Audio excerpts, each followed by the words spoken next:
Hello again from Fired Up. I'm your host for the show, Bob Irwin, broadcasting from Rigel Studios here in Las Vegas, Nevada. This show is about guns, related politics, and self-defense issues. Fired Up is on my website, Fired Up with Bob Irwin, as well as the American Guns and Glory Network, YouTube, and numerous other media. If your local internet provider doesn't carry Fired Up, ask them to do that and just have them call Rigel Studios and we'll take care of it. A new show is posted every Thursday around 5 p.m. Pacific time. Our audio feed is rebroadcast for radio listeners on Saturdays at noon on the Nevada Talk Network. You can check out KELY1230.com for a station in your area of Nevada. If you have questions or comments, you can send me an email at bob@firedupmail.com. That's bob@firedupmail.com, one long word. Or leave a message on my office recorder, which is 702-257-1060.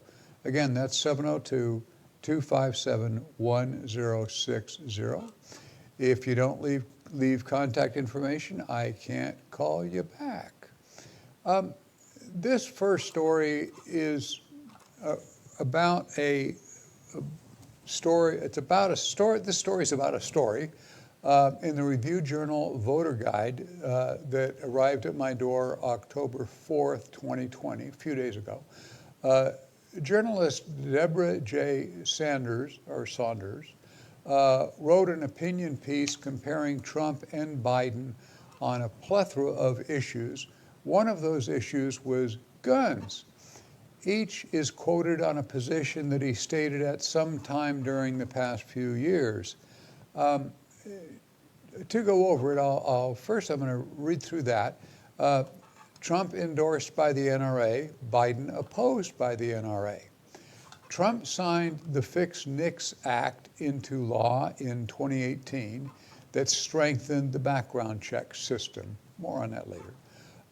Biden supports assault weapon ban. Trump said there's no good political appetite for an assault weapon ban. Biden would require current owners of so-called assault weapons to sell their firearms to the federal government or register them under the National Firearms Act. I'll explain that part later too. Trump, in wake of the October 1, 2017 shooting in Las Vegas, signed an executive order banning bump stocks. Biden proposes Biden proposes a one gun per person purchase limit, one gun per person per month purchase limit. If you get a gun from any source or a dealer, you can't get a second one. You only get one every 30 days. Each of the men have said quite a bit more on these issues, so I would like to speak a bit about that, what they have actually said. Kind of my take on Ms. Sanders' take. Trump is endorsed by every major pro-gun Second Amendment group, a list including the National Rifle Association, Gun Owners of America, Firearms Policy Coalition, and the Second Amendment Foundation, along with hundreds of state-level affiliates, including Nevada's own Nevada Firearms Coalition. Many of you are familiar with Don Turner, who runs that. Biden is endorsed by anti-gun groups, Everytown for Gun Safety and Moms Demand Action, largely funded by Michael Bloomberg and their related political action committees. Local affiliates in Nevada are active in lobbying and demonstrations. You see them fairly often on the Strip and things, complaining about assault weapons and shootings. Trump signed the Fix NICS law that improved the national background check system to weed out prohibited persons. It basically put in a double check on date of birth and things like that. So we have less likelihood of a dealer selling a gun to someone who's already prohibited. Biden proposes, as I said before, a one gun a month purchase limit on all Americans.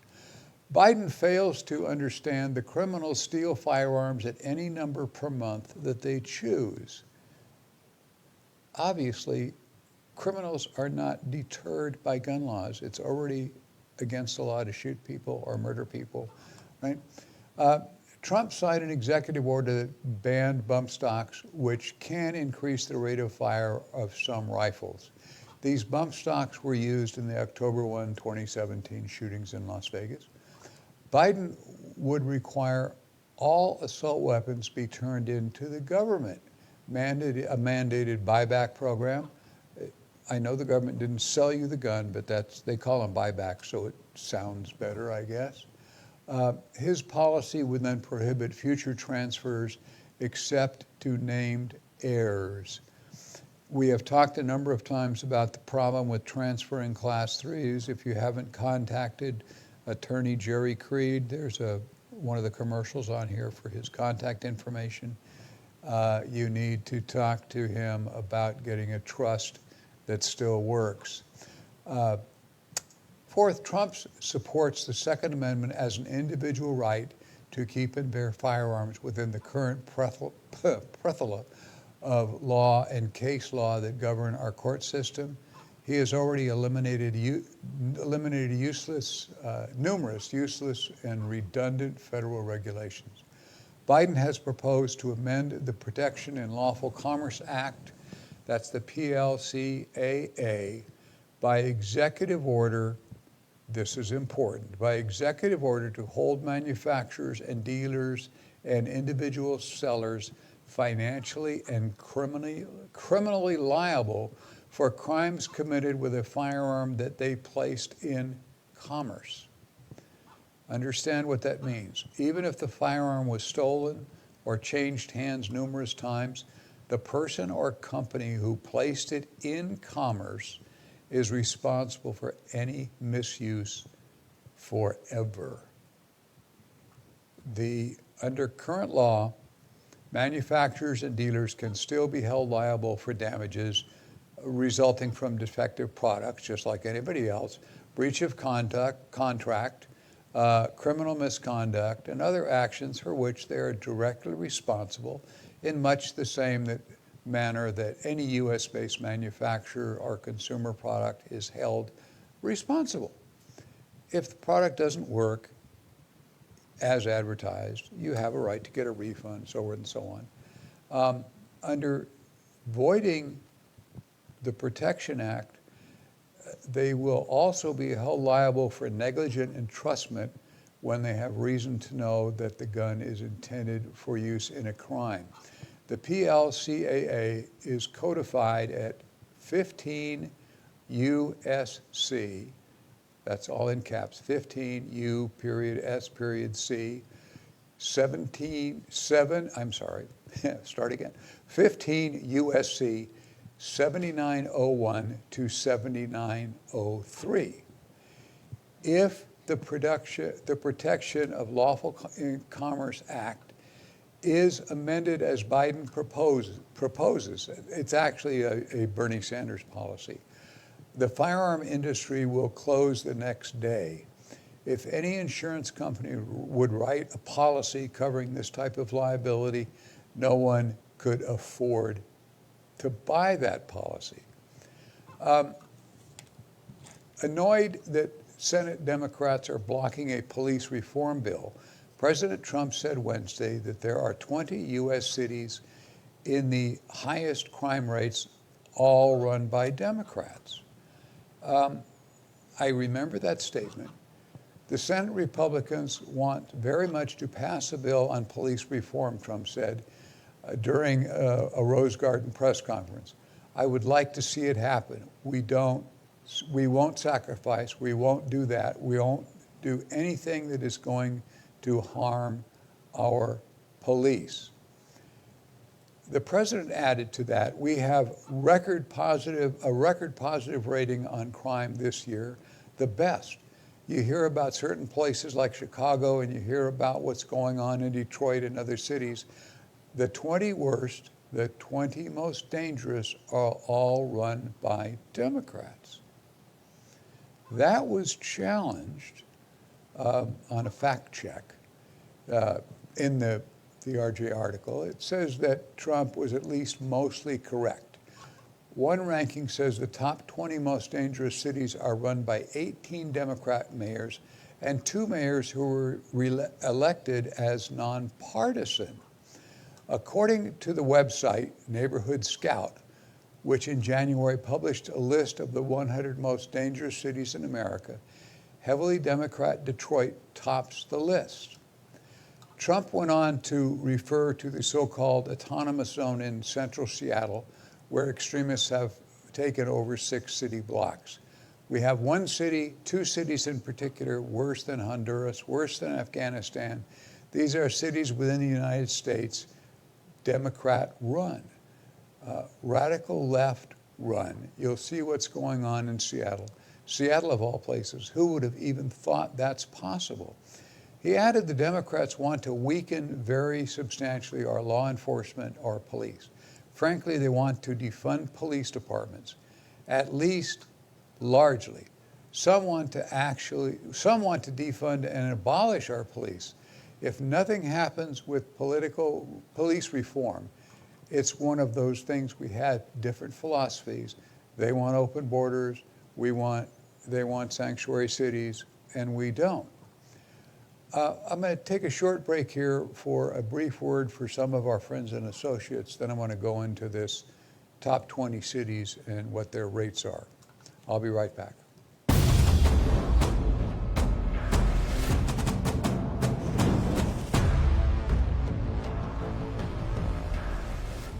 Freestyle Martial Arts, located at Jones and Russell here in Las Vegas. You can reach them at 702-551-9009. That's 702-551-9009. CCS Gunsmithing. Chris Eifelt, the man who does all the NRA help, he's at 2216 South Rainbow Boulevard near Sahara. He can be reached at 702-365-1732. Once again, 702-365-1732. Jerry Creed, a trust attorney. If you have a firearms trust or need one, this is your guy. You can reach Jerry at 702-806-7777. That is 702-806-7777. CCW Maggie is found all over the internet. You can reach her by phone at 702-375-5900. That's 702-375-5900. All sorts of firearms training, ladies-only classes. She is the best of the best. Call CCW Maggie. My latest book, Self-Defense with Firearms, Use of Force in Nevada, is now available on Amazon Kindle for $4.95. You can download it now. It contains examples of dozens of shootings and pointing a firearm cases that I personally experienced in my 24 years in law enforcement, or where I testified in court or deposition as a firearm and use of force expert. The book is about the use of firearms in defense of yourself and others in my home state of Nevada. I have appeared as an expert witness in Nevada courts dozens of times, and that experience has shown me the necessity of putting pen to paper once again. Nevada state law as printed can be misleading to those of you who read it, as it is written in legal jargon, what I usually call lawyer speak. These statutes are also bent or even broken by the courts in their everyday decisions that we generally call case law. Those are rulings that say this or that statute does not apply in a particular incident and similar cases. That causes the law you are depending on when you make a decision to use your firearm only partially or not apply at all to your actions. Relevant Nevada statute numbers are included here and there, so readers may look up current wording on the Nevada State website.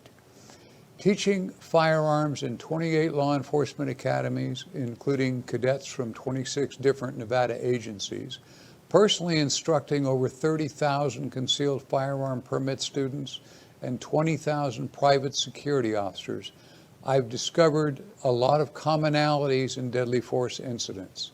Less than 100 pages, this book offers advice that can save lives and costs of expensive defense lawyers to reduce your losses in the inevitable civil lawsuits that follow these incidents.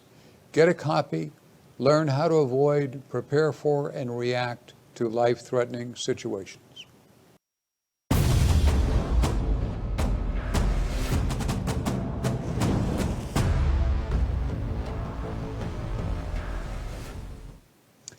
That's really hard to watch when I have to toot my own horn.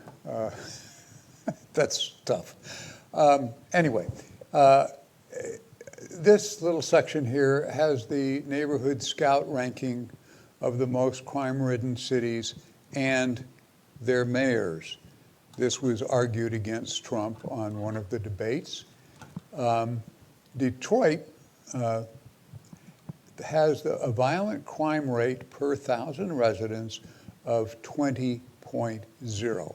In other words, of every 1,000 residents, 20 have been victims of a violent act or crime.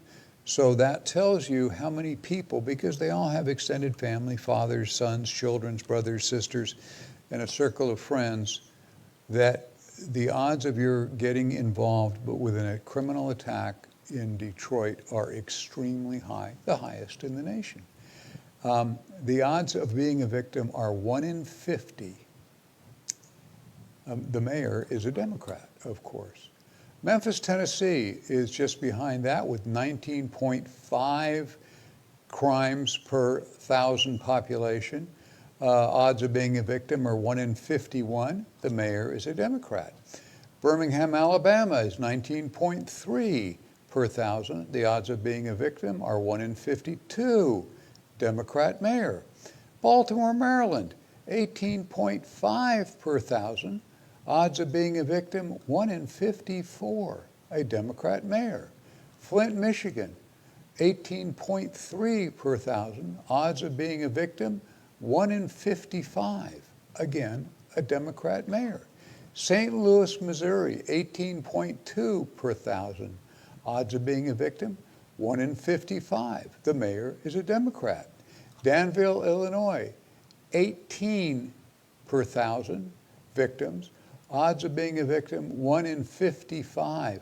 That mayor is a nonpartisan, not a Republican, a nonpartisan. Saginaw, Michigan, 16.7 per 1,000. Odds of being a victim, 1 in 60. Another mayor who was elected nonpartisan. Number 9, Wilmington, Delaware, 16.3 per 1,000. Odds of being a victim, 1 in 61. Democrat mayor. Camden, New Jersey, 16.2 per 1,000. 1 in 62.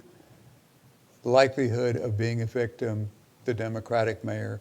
Pine Bluff, Arkansas, 16.0 per 1,000. Odds of being a victim, 1 in 62. Kansas City, Missouri, 15.9 per 1,000. Odds of being a victim, 1 in 63. San Bernardino, California, 15.3 per 1,000. Odds of being a victim, 1 in 65. Mayor is a Democrat. We're pretty up to speed on the California politics on this. Alexandria, Louisiana, 14.6 per 1,000. Odds of being a victim, 1 in 68. Little Rock, Arkansas, again, is at 14.6 per 1,000. 1 in 68, Democratic mayor. Cleveland, Ohio, 14.5 per 1,000. 1 in 69 odds of being a victim, Democratic mayor. We're getting to the end. This is the top 20. Milwaukee, Wisconsin, 14.3 per 1,000. Odds of being a victim, 1 in 70, Democratic mayor. Stockton, California, 14.2 odds of being in that group. Odds to being a victim, 1 in 70, Democratic mayor. Monroe, Louisiana, 14.1 per 1,000. Odds of being a victim, 1 in 71. And Chester, Pennsylvania, 14.0 per 1,000. odds of being a victim, 1 in 71. A Democratic mayor, again. This story was updated to include current information on the cities of Alexandria, Louisiana, and Flint, Michigan. So,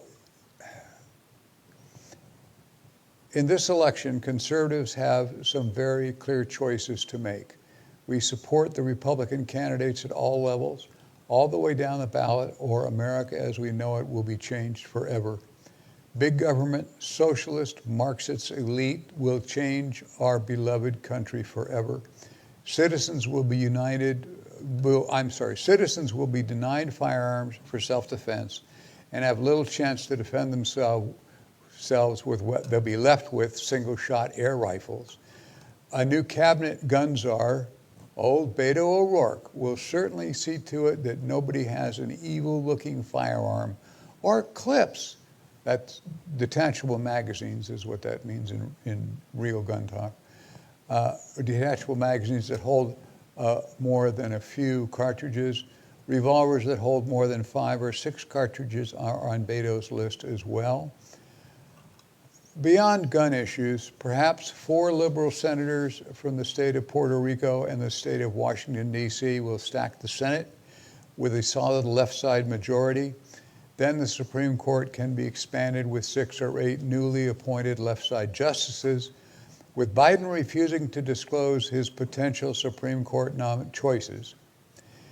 And the cabinet appointees, other than Beto, imagine who will become the Attorney General, the Secretary of State, or Secretary of Education. Our constitutional republic is on the ballot this year. I don't generally get off gun issues, but the public has to understand why the Biden campaign is not announcing who's going to be in his cabinet, except for Beto, and who's going to be in these important positions, and who he's going to stack the Supreme Court with. Anyway, we'll break here for a brief word for some of our friends and associates. Don't go away. We'll be right back.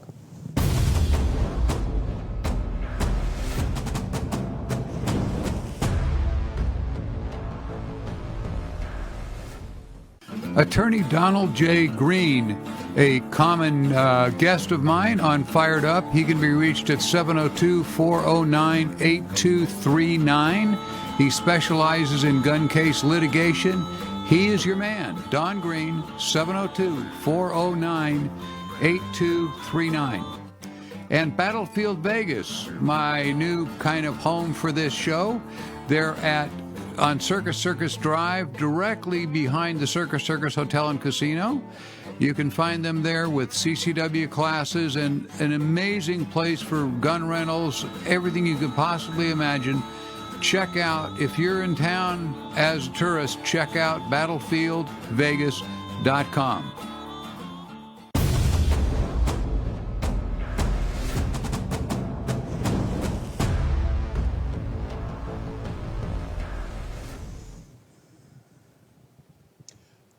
Now we're going to go through a couple of my usual self-defense stories that viewers are more used to receiving. This first of the stories comes from KPRC TV Virtual Channel 2, which is NBC in Houston, Texas. The reported October 1st, 2020, police say the unidentified man was getting into his truck. He became the victim of this, so they didn't disclose who he was. An unidentified man was getting into his truck to leave a crowded strip mall in Houston around noon when 2 teenagers walked up to him. He told the authorities that at least one of them was armed.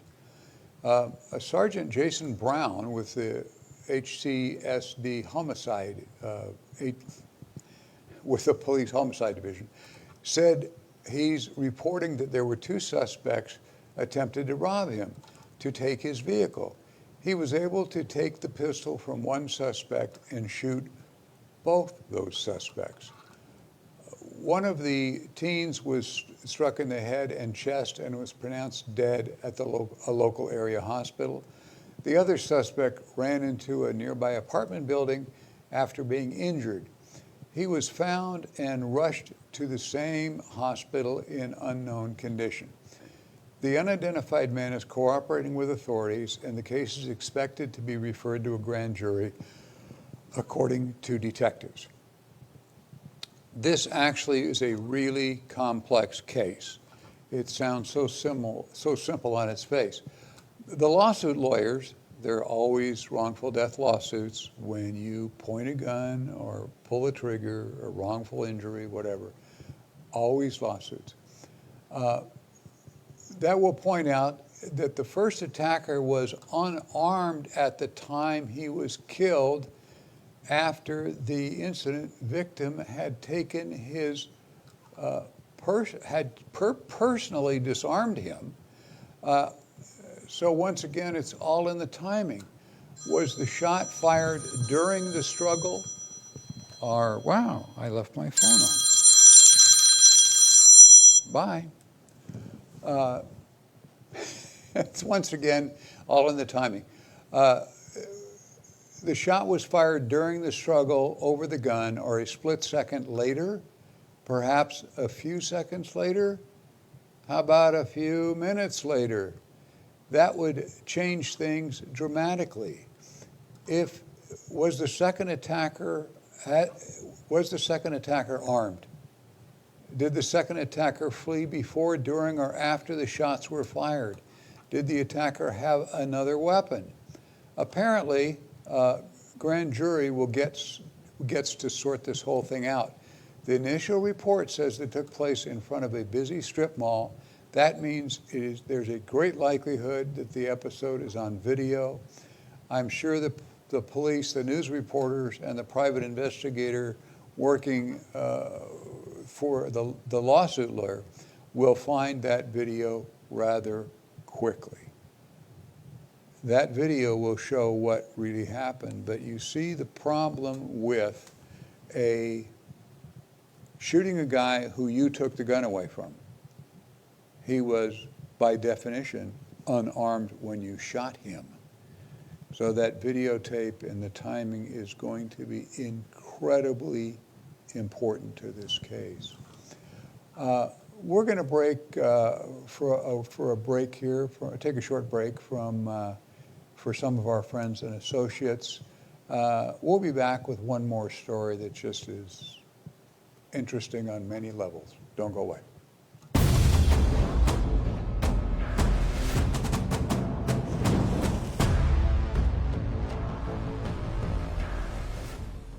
Attorney Donald J. Green, a common guest of mine on Fired Up. He can be reached at 702-409-8239.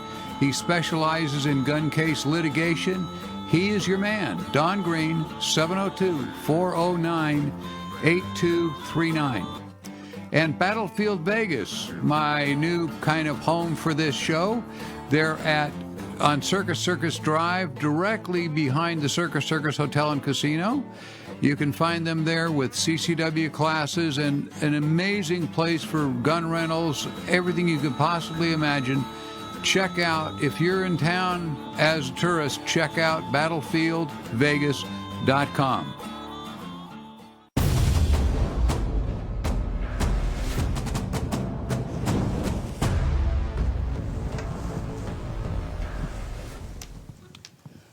We're running a little overtime over our general 30-minute show, but I want to get this story in. It has more to do with racial issues than it has to do with self-defense. The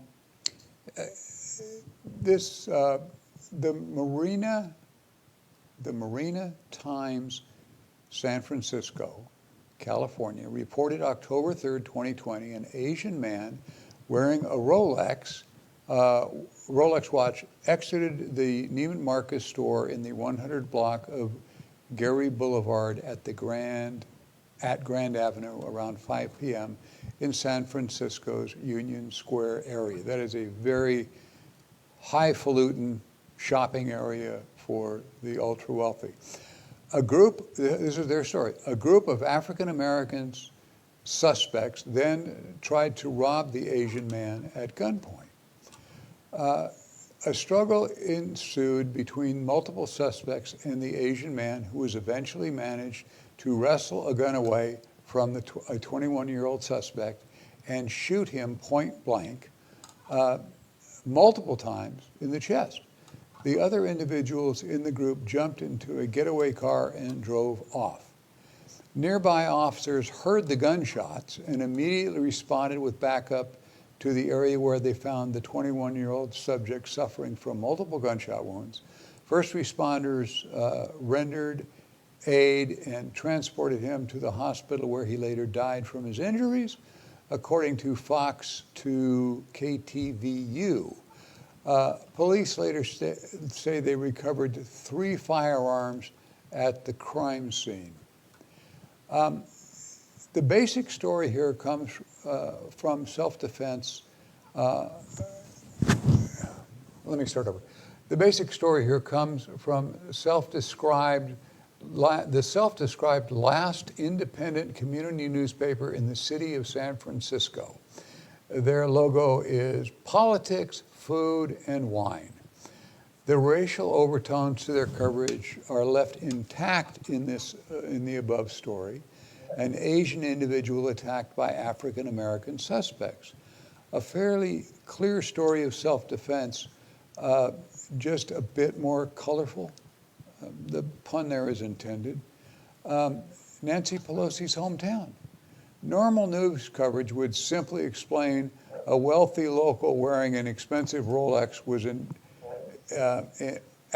the intended victim of a gang robbery. He appears to be skilled in martial arts and was able to take the firearm from one of the would-be suspects and shoot him with that firearm. The same rules and same questions apply in the previous story. If he took the gun away from the guy that was robbing him, did he shoot an unarmed victim? Was he in danger when he'd taken the gun from the guy, et cetera, et cetera. These are all, but this story it's in San Francisco. This is a local San Francisco paper, and everything to that paper is racial. Racial prejudice rears its ugly head in Democratic-run areas all the time. I can't imagine that they would publish that type of thing, but they do. So we are done for this show. You can check out my recent shows at firedupwithboberwin.com. It contains several dozen episodes. Please patronize our friends and supporters. Be back next Thursday on my website, firedupwithboberwin.com, the American Guns and Glory Network, numerous other websites, television stations, and radio stations. While watching any media, just check on subscribe. On any media, just check subscribe, and new shows will be automatically sent to your phone or computer. My logo merchandise, hats and books and so forth are available at Battlefield Vegas, just behind Circus Circus on the Las Vegas Strip. If you're ever in Las Vegas, Battlefield Vegas is a must-visit attraction. You can shoot a minigun or any of hundreds of firearms, even crush a car with an Abrams tank on their associated outdoor facility. Transportation is provided. You can contact them at info@battlefieldvegas.com. Thanks for watching Fired Up. We'll be back next week.